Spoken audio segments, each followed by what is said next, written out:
Boss by Bossman, right?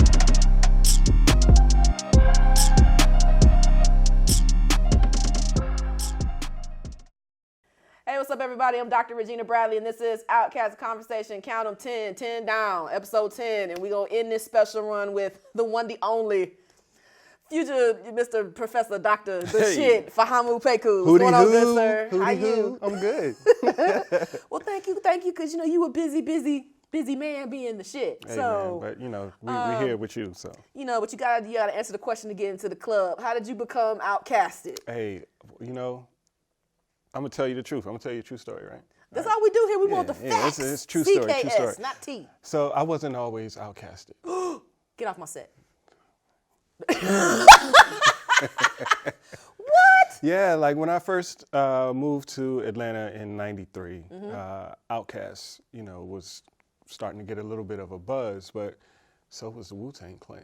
You was Wu all day. I was Wu all Who's day. your I had favorite? my Timbs, Ghostface, of course.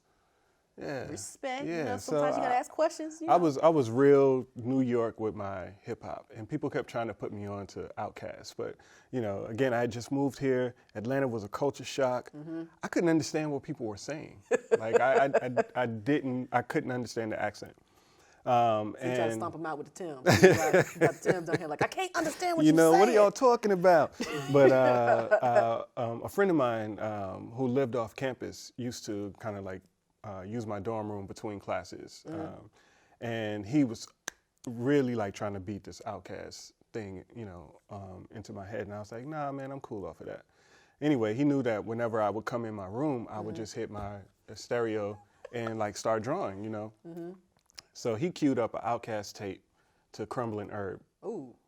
And I came in the room, I hit the thing, those drums came in, I'm drawing, I was like, what is this? And then I looked and he was like, gotcha. And I was like, oh snap, okay. So after that, I really started like listening to OutKast and, became a fan. But it really wasn't until Soul Food where I was like, oh, this is this stuff.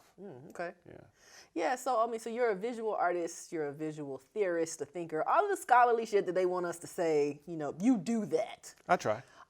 You do a great job of it. So one of the things that I find most fascinating about your work is your ability to visualize connections between hip hop and ideas of gender, particularly masculinity. So, I'm just kind of curious to hear your thoughts about what that evolution was. I mean, like, were you specifically going out to be like, I'm gonna talk about black men doing hip hop shit, or was it like an organic thing, like somebody just kind of hit play and you were like, oh, maybe I should go from here? Yeah, it was really organic. In fact, I was still trying to discover my voice as an artist when I landed a job, or let me rephrase that, when I lied to get a job as a graphic designer. Okay. I had never taken a graphic design class in my life, but I needed a job. Anyway, I ended up getting a job in New York, working at this like boutique agency that did a lot of like promotions for hip hop groups. And this is the late 90s in New York, like everybody's getting their stuff done in this spot. And so I got to like sit like this with like, a number of hip hop artists, and I got a different side of the game. I got to meet the person instead of the person they play on TV. Person instead of the product. Right. And it put this question in the back of my head, like what would happen if somebody marketed a visual artist the same way we do a hip hop artist? Would people, respond the same way? Fast forward a couple of years later, I'm back in Atlanta, and I'm trying to, get my work into galleries and, get put on, and I got frustrated, like I wasn't getting the kind of response that I, thought I would get. And I decided to create a marketing campaign based on that idea that I had. Like, I'm gonna market myself like a hip hop artist. I just want to see what would happen. And I came up with the whole Fahamu Pecou is the shit thing, and it was like patterned after like the 50 Cent, marketing campaign. And I just wanted to like see if people would respond. I remember people had like the little stickers you put on your computer, like Fahamu Pecou is the shit. And I'm like, who the hell? Let me figure out who this is. Okay, so you decided to market yourself like a hip hop artist. Yeah, and I mean, but ultimately that led me to these questions about black masculinity and representation and marketing and media and visual culture, and how all of these things impact not only how black men are perceived or read in society, but how ultimately black men shape their performance in the world, based on these images. And that's ultimately how it all kind of landed for me.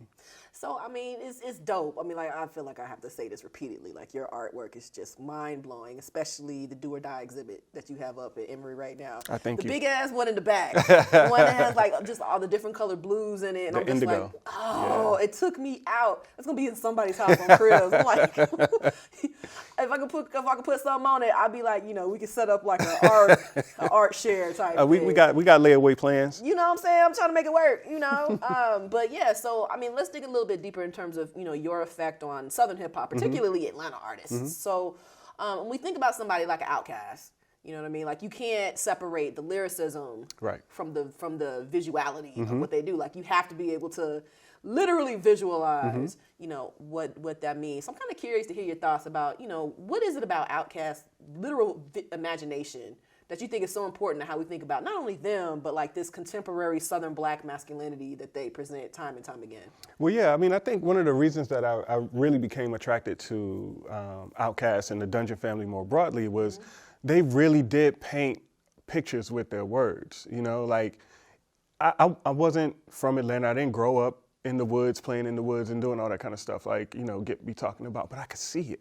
I could feel it. It was visceral, the way they described their world and the way they articulated their experience. And it was really beautiful and poetic. In fact, there was an interview with Andre. I can't remember what magazine it was in, but he talked about how he kept this journal, where if he heard a clever saying or a turn of a phrase, he would write it down. And then when they're in the studio, like working on verses and he needed some inspiration, he would just thumb through this book and find one of these lines and like work it into a verse.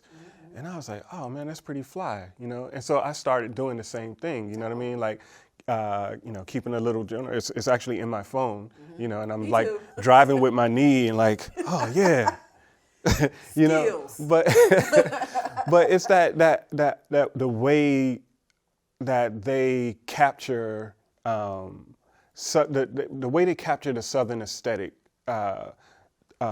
and vocalize it and even express it, physically, like their costumes, their performances, their stage shows, everything really spoke to this culture of Atlanta that for me became a very intimate and nurturing kind of space. Like Atlanta raised me. I didn't grow up here, but I grew up here. And discovering OutKast, discovering the Dungeon family and Goody Mob, and having their music become sort of a soundtrack to my own development, like really, again, kind of help shape the way that I see the world. Yeah, because I mean, like in my own work, I kind of talk about visually how you can't separate the two. You have to have one without the other. And I think you put it much more eloquently than what I'm throwing across the room at the moment. But I think about something like that really stands out, something like an Elevators video, for example, that blends multiple visual mediums. So you have like the comic book aesthetic, you have the nods to Predator, and this idea of invisibility and visibility, particularly as it relates to them as young Black men. And I was wondering if you can kind of give a little bit more discussion about the Southern aesthetic, like what type of what kind of aesthetic did OutKast present visually that folks have kind of taken and ran with, and we can kind of connect it to today? It's really difficult, I think, to describe the aesthetic. But I think one of the things that makes that aesthetic much more accessible or legible even is the unabashed courage, that they showed with it. You know what I mean? Like, again, I'm originally from Brooklyn, New York, but I grew up mostly in South Carolina. But I always tried to be New York, in the way that I moved, in the way that I thought, you know what I mean? It's like trying to be somebody else, And one of the things that I really appreciated about their aesthetic is that they weren't trying to be like anybody else. Like OutKast was very much, this is who we are, this is what we represent, this is how, you know what I mean? Like, we're proud of this, you know, and that kind of pride, like it's hard to put into words, you know, it's hard to say they did X, Y, and Z. Mm-hmm. You just, I mean, like just seeing them move, you just had to get on with it because it was like, yeah, that's dope. I mean, I don't, it's not who I am, but I get it. And I'm with it. I'm down with that. Even if I don't get it, I want to try to get it. I want to be with it. Yeah, you know, like I never forget. I can't remember what video it was, but I remember Andre was wearing like the Braves jacket and like I think it was like some kind of like hockey pads or like something like that with like no shirt on. But it was like it was so Atlanta. But it was like, you know what I mean? Like it wasn't like anything else. You know, like you didn't see that in any other hip hop aesthetic. You know, it was very, very deliberate. It was very intentional. And it was very courageous. And, you know, it goes back to, you know, again, Dre at the Source Awards, like the South got something to say, you know? Yeah, and it's been like the South got something to say visually, culturally, sonically. Right. I just think it's really dope that you know we have your body of work to really kind of connect the dots in terms of thinking about, you know, articulations of highbrow art, lowbrow, you know, all of the isms, the elitism, the classism, and then to see your work kind of blend and totally destroy what we are expecting, you know, what fine art is supposed to do, and for you to bring hip hop to the center of what we think fine art is extremely groundbreaking. So I'm just really excited about. I thought this was going to be an interview. I didn't know it was going to be like a praise session. You know, I can do both. I can do both. You know what I'm saying? But, you know, you were talking about the courage to be able to bring this particular experience and dynamic visually to the forefront. So you did something extremely dope. It was hella dope. You recreated the stairs to the dungeon at 1907 Lakewood Terrace. Can you tell us a little bit about like why and when and how that was received? Yeah, for sure. That was really one of my most favorite projects that I worked on. In 2015, I was commissioned to curate Elevate, which is a festival that the Office of Cultural Affairs produces every year. And the theme that I selected was FILA, Forever I Love Atlanta. And through that, I wanted to use Elevate as an opportunity to celebrate everything that made Atlanta special and unique. You know what I mean? Like there's so much of this, at the time, there was so much like comparison of Atlanta to other places. Oh, Atlanta's the New York of the South. Atlanta's the this of that, you know? It's like Atlanta is Atlanta. And if you grew up here, if you came up here, if you know anything about Atlanta, you know Atlanta is like no place else in the world. And, you know, for a part of that event, for a part of Elevate, I decided to curate an exhibition that celebrated the Dungeon family. And it was like divided into two parts. One part was like the original, you know, origins of the Dungeon family, and then the other part was like, this is where they are today.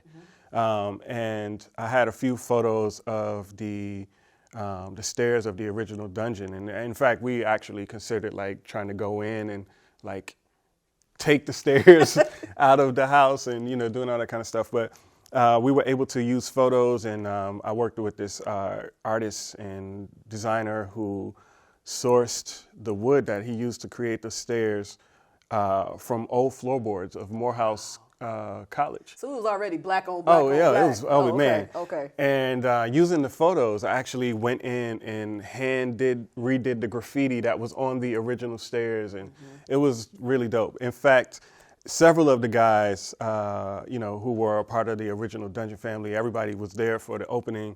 You know, they came in and they saw the stairs, and then they were like, oh snap, how did you get the stairs out? Look, I tagged it right here. This is my tag right there. I was kind of like, no, I did that. You know, but they couldn't tell that, you know, it wasn't the actual stairs, which for me was like, wow, this really came off. You know? Did that. That's what this really came off. Did that. Okay. And, you know, but the exhibition was dope. We had a lot of great materials. In addition to the stairs, we had Rico's original MPC drum machine. We had some of the speakers that they had in there. We had some of their old reel-to-reels. We had like, you know, real actual like artifacts, like archival artifacts from the dungeon. Costumes that they wore in different performances and in videos and shows and stuff.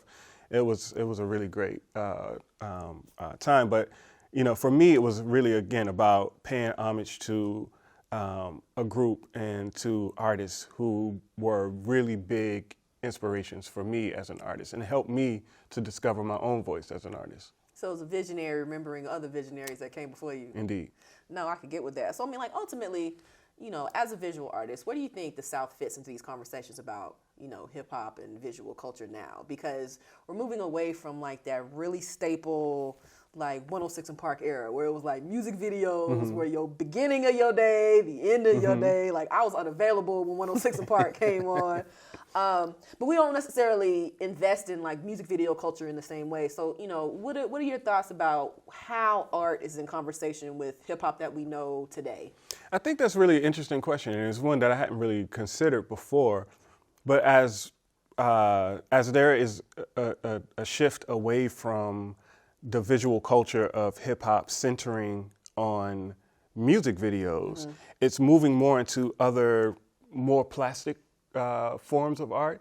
So you're seeing more hip hop represented in galleries and museums. You're seeing more hip hop represented in like fashion and, you know, fashion shows and actually in the stores, you know what I mean? And so like the idea of hip hop as being this sort of like island is shifting, like the continents have kind of merged together, where hip hop is really more, and especially Southern hip hop, because it drives so much of the conversation around contemporary hip hop generally. I think it's really become more of a centralized aspect of just popular culture, period. Like it's in everything, it's on everything, it's everywhere, you know? So we don't have to go to 106 in Park to find it anymore. I mean, it's also, too, like, you have a lot of your artists who are blurring what high art is. And, Right. and I mean, like, so, you know, when you think about somebody like a Beyonce and a Jay-Z, like, they rented out the Louvre. Right, like, right. What kind of money shit is that? I mean, like, how long would you have to do that? Like, you was, like, years in advance. Okay, this is what we're going to do in, like, 2018. We're going to rent out the Louvre. It's going to go down. But, I mean, like, it blurs ideas of high art and, like, black folks' position in that and how to access it. And I'm also thinking about, like, the Cardi B Money video and, you know, just Cardi B in general. It was like, I'm going to take fine art and flip it on his ass, right? But, I mean, yeah, I think that's a really good point, is that when we think about regionalism, it was such a prominent staple in how we thought hip-hop moved in the 90s and 2000s. And now we're in the era of the internet and social media where it's like... It's global. It's global, yeah. So I just, you know, in terms of visualization, I think about art, especially art like yours or John Jennings or, you know, Stacey Robinson. And they take the canvas, so to speak, and make it like a bridgeway. It's kind of be like, no, you can think about it like this, but also I'm not going to let you just tell me what I'm going to do. This is me articulating and basically breaking the structure. Well, one of the things, like, I've from the very beginning with my magazine paintings, I always referenced my visual aesthetic as sampling. You know, that I was borrowing, you know, concepts and ideas from a variety of places to, you know, create these compositions, similar to the way a producer would, you know, produce a track in hip hop. Right. And I think that we're seeing more of that now, as institutionally there is a hunger for that aesthetic. In 2014, I had an opportunity to guest edit Art Papers magazine. Oh, yeah. And the theme of that was the intersection of art, fine art, and hip hop culture. And the entire issue was dedicated to those intersections and to questions around those intersections. In fact, one of the largest questions was, why is it taking us so long to have this conversation? And I think that, you know, as hip hop continues to evolve, it naturally expands its voice and its reach and its capacity to engage. You know, and I just think that's really a testament to the fact that that the art form, that the culture itself is maturing. You know, you have people who can rent out the Louvre. You know, you have to respect that amount of cultural, if not economic capital. I mean, I feel like that's a good place to end it. Dr. Pecou is the shit. Thank you so much for coming and kick it with us and talk highbrow art and the dungeon and all that other good stuff. Man. Yeah, thank you for having me. If you haven't, go see Do or Die at the Michael C. Carlos Museum, Emory University. It's fire. It's worth your little $8. I'm telling you to go up in there. I'm Dr. Regina Bradley. This is OutKasted Conversations. Y'all be easy.